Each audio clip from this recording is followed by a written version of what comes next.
Kelsey Goodwin. I'm co-founder and instructor at Fable Retreats, and today I'm your host to talk about a very sexy topic: fuck ups. So I fucked up a lot in basically every way in the past 10 years since I started photography full time. And if you're here, it means that you fucked up before, and that's cool because we all do it. I'm still going to do it from time to time, and we're going to go over this today because when you do fuck up, it's good to kind of have some insight as to how to deal with that customer service interaction as effectively and as non-emotionally as possible. So first, let me ask you this. Have you ever been late for a shoot or meeting? Check. Have you ever damaged or lost your equipment? Check, check, check for me. Miscommunicate with a client? Double booked?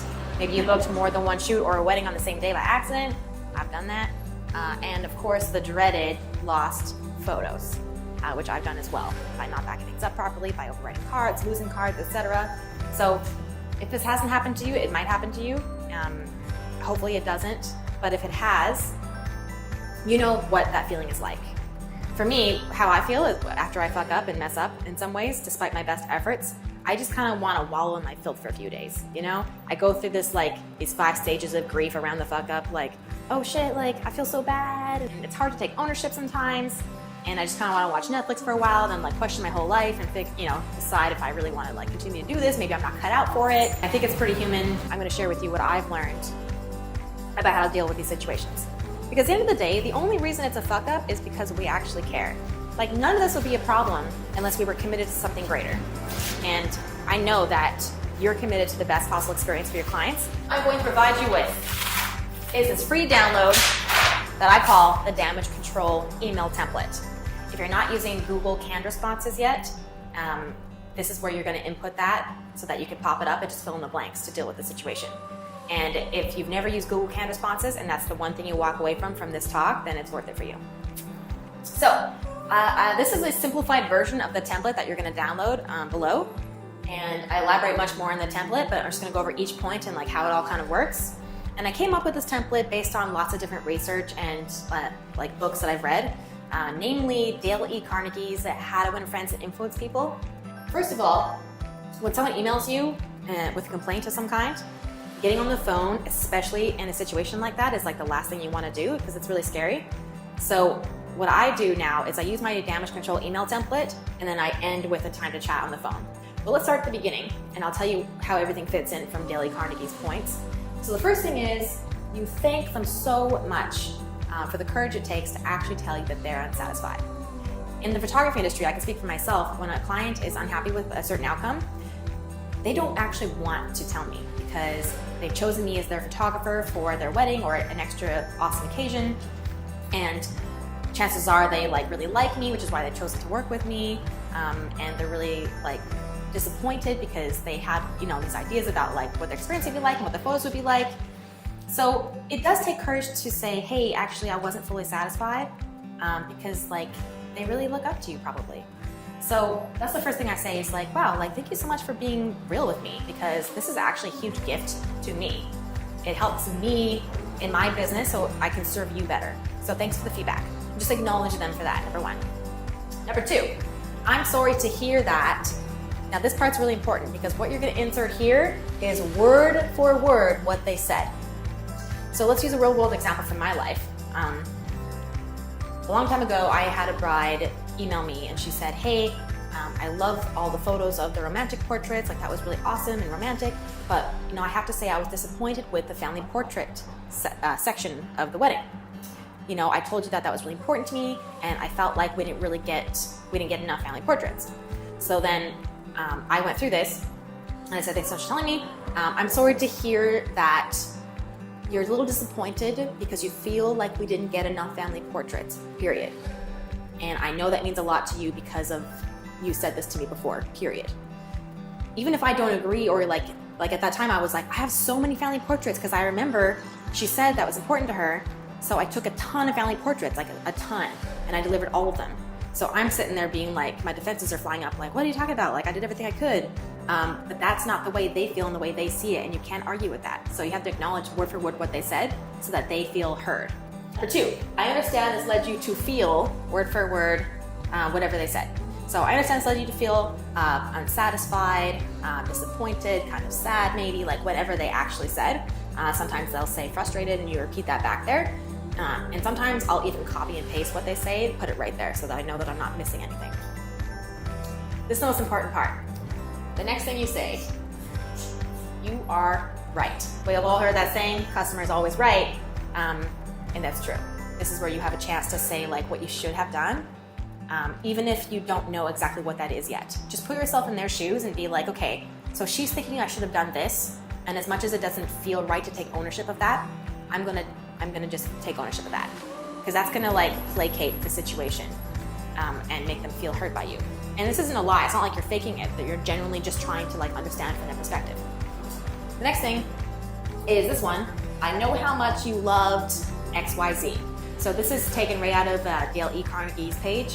One of the tips that he gives is to give people a reputation to live up to. I do this when I'm merging into traffic as well. So if I'm like driving and I want to merge, I actually give the hand signal like, oh, hey, thanks so much, before they actually let me in.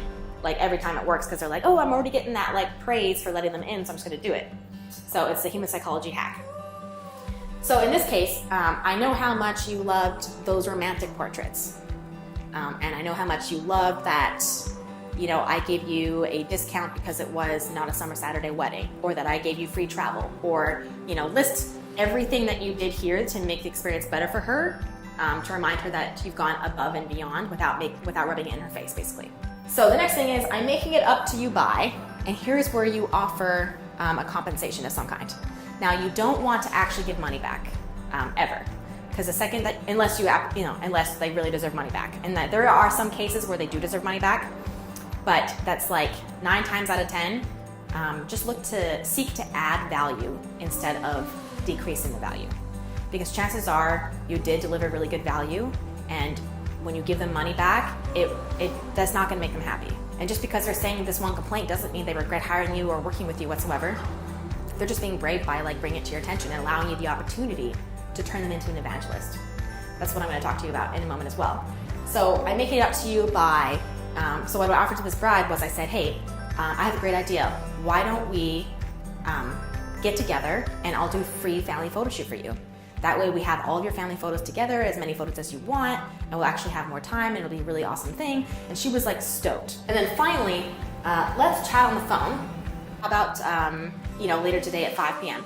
Or how about tomorrow morning at 9? Or here's a few dates and times that work for me, and I would really love to talk to you about this in person. And then you say, your goodbyes, like cheers, Kelsey, whatever. So I did this with that bride, and then we got on the phone the next day. And something really cool happened. So we got on the phone and I listened to her. I let her tell me all of her complaint. By that time, she had already read this and she felt heard already, and she saw that I had an offer for her. So it was a much different conversation than I think it would have been. Hence, like if I didn't go ahead and email her first, I would have felt more flustered if I didn't like have this clearing for myself first as well. On the phone with her, and I said, hey, like, again, so sorry to hear that you're unsatisfied. My priority is your 100% satisfaction, and tell me more about what that's like for you. And she said, oh, well, I have 10 siblings, and it was really important to me to get lots of photos of them. And I was like, okay, cool. So tell me more about that. Like, what do you think exactly was lacking? Here's what I learned that was surprising to me in that moment was she thought the problem was not having enough photos. So I opened up the gallery and we went through it virtually. She's looking through the gallery on her end, and I said, well, let's bring up the gallery because I really want to get to the heart of your unsatisfaction here. I really want you to help me to understand, and not from a way of proving her wrong, but actually trying to authentically get into her court and getting to know how she feels about it. So we're looking at the photos, and she's like, yeah, I just feel like there's not enough photos of this group of family members. And I was looking and I was like, well, I mean, I just counted 10 photos of the same family group. Is that less or more than what you were thinking? She's like, oh no, actually, I guess that's enough, yeah. She's like, well, maybe it's the fact that I didn't have photos with my mom and I. And I was like, okay, you mean these 4 here? Because I found 4 of her and her mom. And she's like, oh, yeah. It was like I was peeling back the layers of her complaint, and she didn't even really know what she was complaining about. And then I finally got to because I told her, I was like, hey, like, you know, and it came to me because I was like going back and forth, and like she's saying this, and then I'm like, oh, but they're right here. And instead of me getting flustered and being like, wow, what a bridezilla, because I feel like we kind of throw that word around in the industry a little bit, you know, we just write them off as a bridezilla, and I feel like that's a real disservice. It kind of takes away that person's humanity. So, and they're not a bridezilla. Maybe they've had bridezilla moments. She wasn't having one of those moments. So after we had this back and forth for a while, I was like, hey, you know, I suspect that it's actually not the amount of photos or the people in the photos that you're unhappy with, but maybe it's something to do with like the quality of the images. Is there anything that like rings true for you in that?